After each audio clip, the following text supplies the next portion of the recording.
What's up everyone, it's ENDYMION, and I think we're about to witness one of the greatest fumbles in modern gaming in a while in real time, with the incoming release of Suicide Squad Kill the Justice League right around the corner. There's a lot of problems here to talk about, and how this game's existence and what it's setting itself up to be doesn't seem to be anything close to what fans want from developer Rocksteady. From the live service elements turning off big gaming websites, Warner Bros. Refusing to send anyone a review copy and more, I think it's safe to say that we're about to witness one of the greatest bombs in video game history, and I truly hope that I'm wrong. So from Suicide Squad to other games like it and more nonsense, this is how Rocksteady's latest, unfortunately, seems to prove that modern gaming is indeed getting worse. To begin, let's look at this article from Forbes.com titled Suicide Squad Review Codes and Players Making Up Their Own Minds. It's never a good sign when a developer refuses to send early access review codes to media outlets, streamers, and others, but in Suicide Squad's case, it's egregiously suspect. Apparently, according to Rocksteady themselves, the reason why nobody is getting codes is because the servers won't be live until early access kicks off very soon. Of course, many have asked online why Rocksteady couldn't just make the servers go live a week earlier, and allow reviewers and such the time to play the game prior to the public gaining early access with their deluxe editions. This sentiment was met with absolute silence from Rocksteady, which is never a good sign for a video game with this much riding on its success. It's especially suspect considering many media outlets who did play Suicide Squad in a press event held by Rocksteady themselves came out of that play session with almost only negative things to say. This is almost never heard of. I honestly can't remember the last time I saw a live service game like this get such negative feedback from media sites this unanimously. It's also very weird considering Suicide Squad has all the ESG pandering mannerisms baked into its experience as well. So critics and such should all be over this thing, but that's not the case this time. For example, IGN hasn't gotten a review code, and in fact, according to one of their journalists, they said this on Twitter. "We won't have our review of Suicide Squad at launch as review codes have not been sent ahead of time. In fact, Warner Bros. Has declined to send IGN codes at all. We'll get our impressions up as soon as we are able after release, thanks for your patience." He then followed this up by saying, "To be clear, this sort of situation is exceedingly rare in my experience, and it's not going to change anything about how we cover games, Suicide Squad or beyond." So this journalist did try to calm nerves, but I think the damage is already done. So not only is Warner Bros. And Rocksteady not sending any review codes to IGN, they are effectively giving modern gaming's biggest website the cold shoulder completely. So now if IGN wants to review Suicide Squad, they have to buy the $100 plus deluxe edition in order to gain early access like players do as well. Do you see how insanely weird this all is? I understand being mad internally that a big gaming site publicly stated that they didn't like your game, but to double down like a toddler and refuse access unless they pay for it is unheard of. You're probably wondering, what the hell did IGN say that pissed off Rocksteady and WB so much? Well, this all started with this article. Suicide Squad preview, we played it and didn't like it. Rocksteady's first large-scale game in almost 9 years is not clicking with us yet. This preview was done by Destin Legary, who honestly, I don't think you could find a better person at IGN to review this game. The reason being is Destin is, or I guess was, now a massive fan of Bungie's Destiny, which is largely considering the original live service looter shooter that has found success. Considering most live service games die within a year of release, and that includes the many mobile live service games with gacha elements that all fail to ruin quickly as well. So having someone who's used to playing these kinds of games like Destin reviewing Squad is a good thing, in my opinion anyway. Here's just some of what Destin said, and it's not pretty, and I quote, "The best part of Suicide Squad after playing it for a few hours is the story, and yes, it certainly seems like you will be killing characters you know and love, lots of death happening. There's also a big part of the problem I have with the entire premise. I can't help but shake that there's no way Rocksteady is going to let this stick. Our heroes have done terrible things. There will be a time reversal mechanic, or some alternate Earth timeline that comes along and washes away all of the terrible awfulness that happened during the story. From enslaving a child form of Poison Ivy to straight up watching your heroes murder people, There's a lot here to make you feel a bit uncomfortable about the journey you're being taken on. And when you pair this disconnect with game mechanics straight out of the likes of Destiny, Anthem, or Marvel's Avengers, I'm left worried about the final product coming together in a way that works. The fun just wasn't there for me, at least not yet. All of these things in one package feels like an odd mix. Rocksteady had a winning formula with the Batman games, and is trying to write a completely new book, but so far, lightning is not in this bottle. A live service game for Rocksteady is not what I had on my Christmas list this year. This team is single-handedly responsible for making some of the best combat I have ever experienced. The combat arenas in the Arkham series also allowed you to tackle them with stealth or brute force, adding further flavor and variety to Bruce Wayne's vigilantism. To this day, in fact, you can find ridiculous takedown montages on YouTube and TikTok for games like Batman Arkham Knight. Unfortunately for Suicide Squad, once the fun story bits end, you're left with a much less inspired combat system, and an open world that's filled with tedious tasks that are more about grinding through traditional tropes like point defense or collecting the material and turning it in.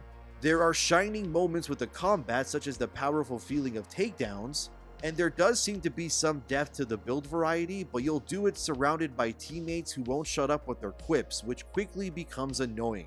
I left the preview event less optimistic than when I came in." End quote. Yeah, this is not what you want a place like IGN saying about your game right before launch. Everything Destin conveys here is exactly what I was hoping Squad would not be. And it's insane when you actually look at the facts that Suicide Squad's development has spanned over 9 years. To put that into perspective, Rocksteady was able to deliver an entire trilogy of Batman games that are loved to this day in less time than it took to make this one game. And it's pretty clear that nothing fans loved about those games is present here, since the combat is completely different. The thing is that I don't think any of us wanted a live service game from Rocksteady of all people. If anything, what fans really wanted was a Justice League game or something like Superman, or hell, even Wonder Woman from Rocksteady would have been cool. But this game just feels like that one meme of the guy who refuses to leave once the party is already over, because the live service bubble has already burst. These sorts of games are dying aplenty now, and largely speaking, if you're not called Fortnite, your game is probably bleeding players far quicker than it's gaining them. And the last thing Rocksteady needs right now is to have such negative press leading up to the release of their game that without a doubt is make or break for the entire developer. If this game bombs, or even slightly underperforms, you can bet your ass that Rocksteady will be met with massive layoffs. And we've already seen almost 10,000 developers get laid off already last year, and January has already started with a bloodbath of layoffs as well. And I can't help but think that Rocksteady might just be joining that group of disasters a month or two after the release of this game. And beyond all of this, it's just scummy that Rocksteady is refusing review codes for this game while also demanding upwards of $100 per player to play the game in early access. So they're monetizing and preying on people's hype for this game by taking more money than usual up front to give them a product that they have no idea if it'll be good or not. And once they've played a decent chunk of Squad's opening hours, it'll of course become too long playtime-wise for these players to refund the game due to return policies. And this will just result in thousands of players getting conned out of their hard-earned money by a developer being disingenuous for no other reason than they can. It's never a good sign if reviews can't go live until the day the game comes out, or in this case, reviews can't even go live until probably a few days after release. Because of course, as you know, the opening few days of a game's release are likely where they make the majority of their sales. And having that very pivotal time period for a game with this much riding on it be left in this weird state of limbo where millions of players wait undecided to see if it's worth diving into is just bizarre and really stupid on their part. Sure, stream numbers on things like Twitch I'm sure will go through the roof as skeptical customers watch to see if it's any good or not, but I'm honestly just worried that none of this will work out and Rocksteady will just cease to exist. And while some may say, oh, review scores don't matter that much, you're lying to yourself. Sites like Metacritic absolutely sway the public into whether they buy something or not. And if I had to guess where Suicide Squad lands on the Metacritic scale, I'm going with mid to low 70s at best. Let me know if you're watching this in the future if I'm right, by the way. And when your game is this expensive in terms of early access, not to mention that this game will have seasons akin to something like Fortnite where you have to pay monthly to play it, and that doesn't even include the multitude of skins that will likely each cost a quarter of the entire price of the game. If you want to get the full experience here, it's going to be very expensive.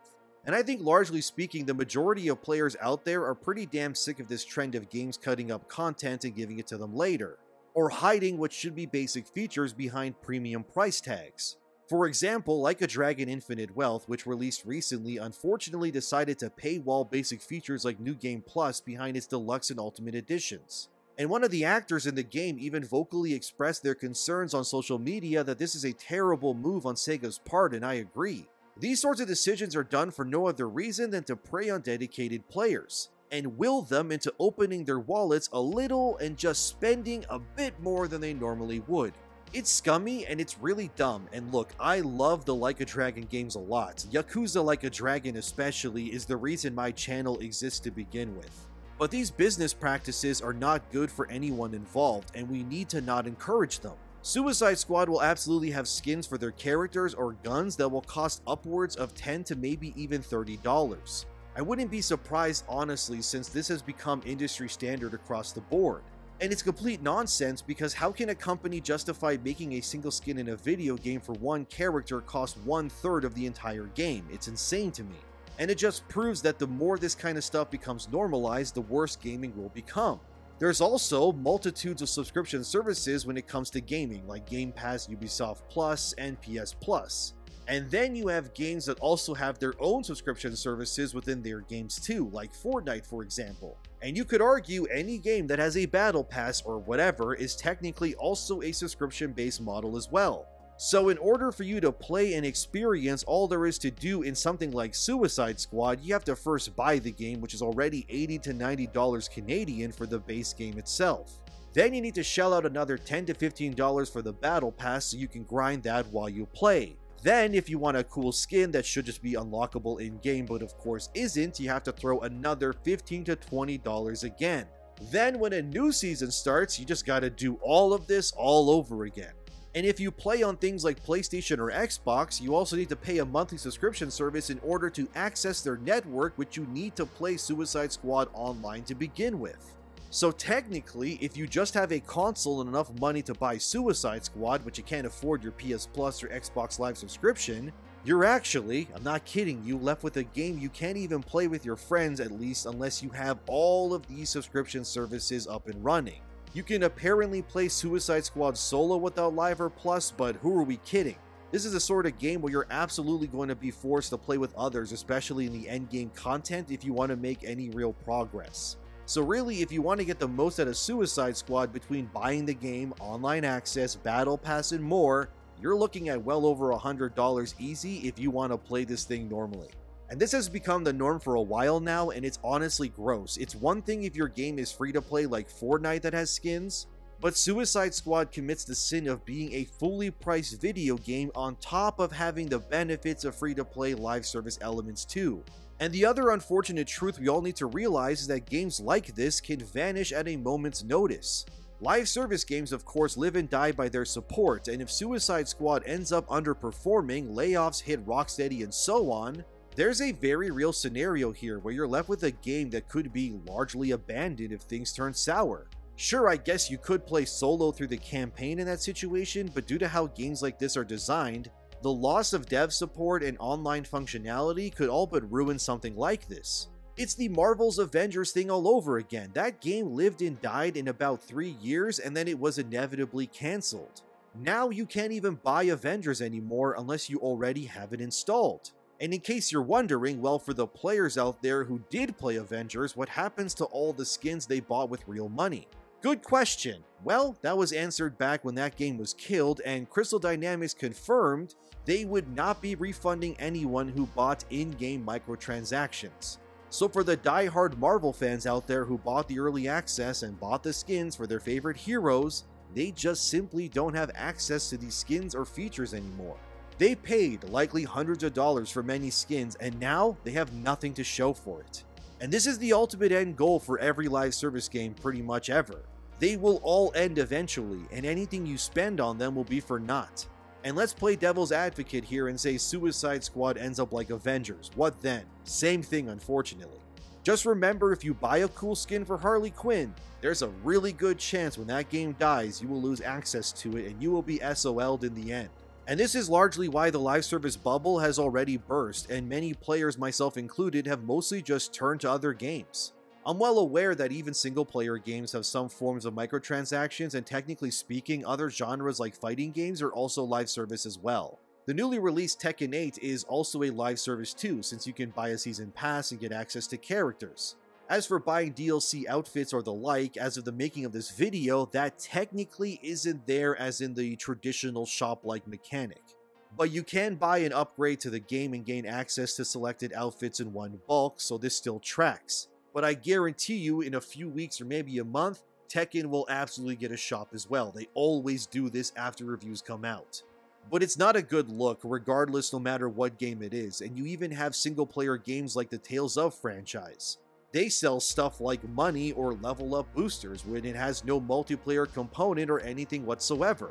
The point here is that this sort of stuff is a poison, and Suicide Squad is the latest attempting to capitalize on a very real and dying brand of games these days. And considering AAA gaming in general has insanely bloated budgets to begin with, these games need to make absurd amounts of money in order to have any form of return on investment.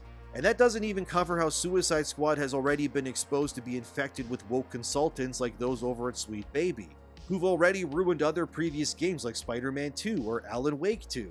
The pandering will be very real in Suicide Squad, and since as of the making of this video we don't know what every character says or does, I'm absolutely sure as players explore we'll see tons of pandering moments and the like within it. I hope I'm wrong, but unfortunately it's only a matter of time before we know. Stuff like turning Poison Ivy into a Greta Thunberg fetal alcohol syndrome child is but a taste of what's to come. And that alone is already grounds for my distaste for this game blooming. Honestly, everything Suicide Squad is pushing for here is absolutely nothing I want for modern gaming. I'm sick of massive open worlds full of tedious missions. I'm tired of multiple currencies in my games and daily login bonuses and all of that bullshit. It all basically strong arms players into turning these games into their part-time job or lifestyle. I have enough shit on my plate as it is already. I don't have the time to live in your world and breathe everything these games want to do. I would much rather play something that gives me a complete experience out of the box and has a beginning, middle, and end so I can move on. Games like Suicide Squad exemplify everything wrong with modern Western gaming. From their nonsensical game structure that's designed to waste your time to the woke pandering that's implemented at a molecular level to ensure ESG and DEI requirements are met. Nothing about this game excites me at all, and frankly, if this does end up dying, I will actually be more bummed than anything. Cause it means we lost yet another great developer in Rocksteady who gave us so many great games and they were just wasted making this slopfest instead.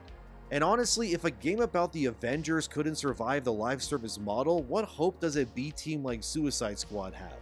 I guess time will tell, but to be frank, I don't have much hope that this will be a resounding success. It'll likely be yet another apologist tour where jaded players argue online and say, oh, just wait a year until they fix it, and the cycle of paying the full amount for half of a game at launch will yet again happen. And this is also Rocksteady's first always online game, so God bless those servers and hopefully they don't crash at launch because that'll be another nail in the coffin. So will I play Suicide Squad? I don't know yet. I'm conflicted because I love Rocksteady and DC, but I don't like these sorts of games anymore. And I do feel as if I should play it myself when it releases so I can give my honest take on it, but then that would mean I'm paying for something I don't want to see more of. Ah, the moral conundrum that is modern gaming. Don't you love it? Maybe let me know what you think, and if you guys can convince me to play it, I could give it a shot, but it's very unlikely to be honest. As always, thank you for watching, subscribe, share, and like the video if you enjoyed it. Thanks to my patrons and have a wonderful day. I'll see you in the next one.